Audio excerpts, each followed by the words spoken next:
Ética e imparcialidade. Com certeza, quem já se sentou em uma dessas cadeiras em uma faculdade de jornalismo já ouviu essas palavras. Mas o que realmente elas querem dizer? De acordo com o dicionário Aurélio de língua portuguesa, ética é o estudo dos juízos de apreciação referentes à conduta humana, do ponto de vista do bem e do mal. É o conjunto de normas e princípios que norteiam a boa conduta do ser humano. E imparcialidade é a qualidade daquele que é imparcial, que julga sem paixão, é reto e justo. O problema é que no jornalismo muitas vezes esses significados não são praticados. É uma utopia, mas é aquela que a gente tem que seguir, né? É uma coisa que a gente tem sempre como uma diretriz, uma meta, e incentivar os repórteres na condição de chefe, de editor-chefe, eu e toda a equipe de edição acaba sempre ponderando isso para o repórter e dando como uma meta que a imparcialidade e a ética sejam sempre respeitadas. Imparcialidade é uma utopia no mundo, na vida da gente. Não existe imparcialidade nem no casamento, nem na sua vida com a sua família. E no jornalismo não é diferente. Não tem como o repórter enxergar uma notícia e contar no rádio, aqui na Metropolitana no caso, e falar, a visão dele é diferente da minha, da sua, ele vai ver o acidente de uma maneira, de um ângulo, ele vai ver a notícia de uma maneira ou de um ângulo, ele vai tendenciar se ele for de certo partido político, ou se ele for de esquerda ou de direita. Sempre existe a tendência de quem está fazendo a notícia. É um ser humano, e aquele ser humano nunca é imparcial, em nada. Então a imparcialidade não existe em lugar nenhum da nossa vida. Para a diretora de jornalismo da Rádio Metropolitana, rádio e televisão têm menos liberdade que jornal. O rádio e a televisão são concessões. Portanto, nós temos que manter sempre, num jogo político, numa eleição, por exemplo, a imparcialidade o máximo possível.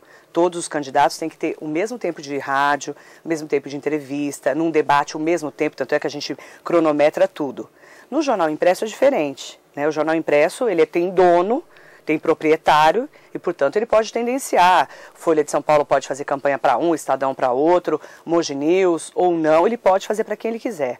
Agora, o rádio e a televisão são concessões, então a gente tem que tentar o máximo de imparcialidade nesse momento político. Eu acho que há espaço para tudo, para parcialidade e para imparcialidade. Vou explicar por quê.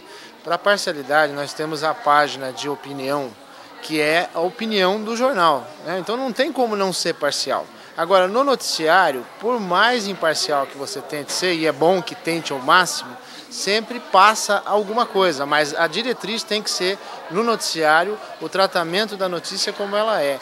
Imparcial, né, tentando buscar cada vez mais a imparcialidade, mas assim, a diretriz tem que ser essa. Na parte de opinião, aí você tem que franquear a palavra, por exemplo, a palavra e os textos aos articulistas, né, e a todos os setores da sociedade. Então, são dois lados. Quer dizer, eu acho que a ética, a imparcialidade tem que vigorar, mas a gente tem que ponderar essas coisas. O editor-chefe dos jornais Mogi News e Diário do Alto Tietê acredita no poder da mídia em formar a opinião pública. Eu acho que a gente forma opinião, né?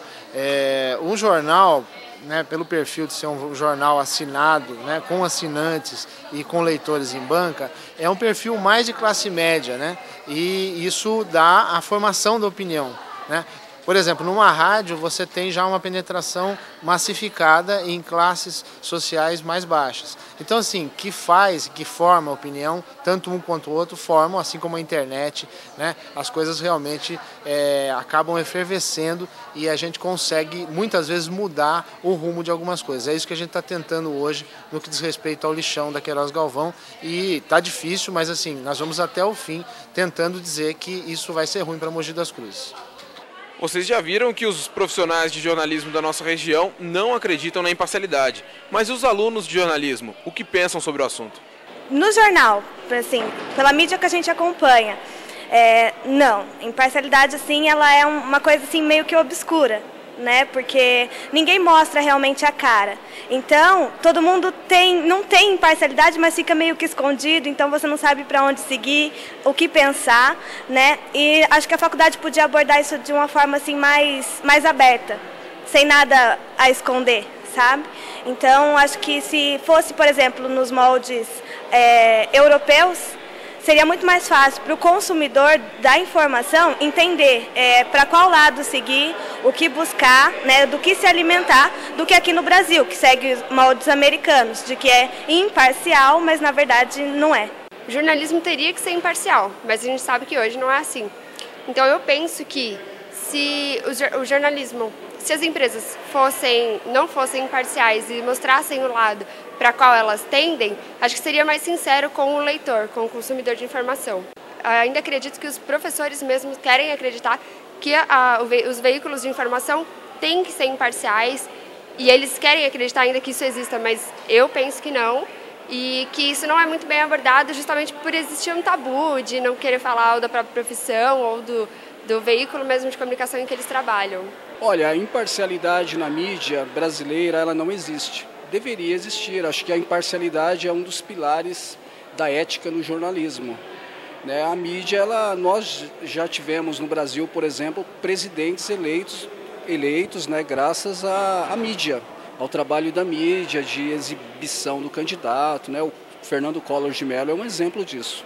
Acredito que sim, nós temos aulas a esse respeito, né? Sobre ética, imparcialidade, muito a esse respeito. O que eu vejo assim, hoje em dia, é uma retomada da parcialidade, vamos dizer assim. O que a gente vê são grandes jornais aí, em épocas de eleições, anunciando assim que estão apoiando tal candidato, e isso influencia dentro da linha editorial do jornal, porque influencia no que você vai pesquisar para estar levando para o seu público. Então, assim, dentro do jornal que eu trabalho, por exemplo, é um jornal totalmente parcial, uma coisa que não é tão vista hoje em dia. Lá, sim, realmente é um jornal de combate, ou seja, você pega e sai para a rua e ouve o que a população tem a dizer.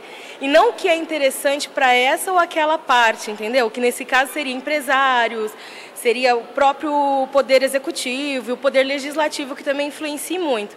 Tudo bem que é isso que banca normalmente os jornais, as mídias. Porém, assim, a gente tem que lembrar que o público é sempre o foco. E, para mim, realmente, acho que hoje está vendo assim, a retomada da parcialidade. Faculdade, sim, a gente ouve, tem debate sobre isso, podia ser aprofundado, claro, mas muita coisa podia ser aprofundada na faculdade. Mas acho que a gente pesquisando e a própria vivência dentro dos veículos de comunicação te mostra isso. No veículo que você trabalha, então, seus chefes não te cobram imparcialidade? Não. Não, se tá errado, vão meter bronca. É mais ou menos assim.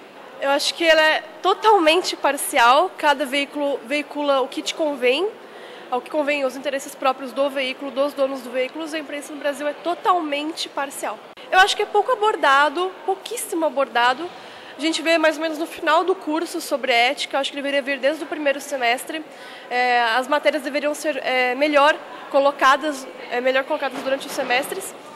E acho que na questão da ética, o jornalista deveria começar a escrever a partir dos fatos, das opiniões, a partir dele próprio, não a partir de uma opinião pré-formada. Os jornalistas que querem se formar, já chegam aqui com uma opinião meio, eu vou seguir a massa que eu vou me dar bem. A gente não sai daqui formador de opinião, a gente sai daqui reproduzindo a opinião de terceiros. Imparcialidade pode ser comparada à perfeição. É impossível de atingi-las, mas devemos sempre tê-las como uma meta. A população, por sua vez, deve se informar através de diversos veículos para formar sua opinião.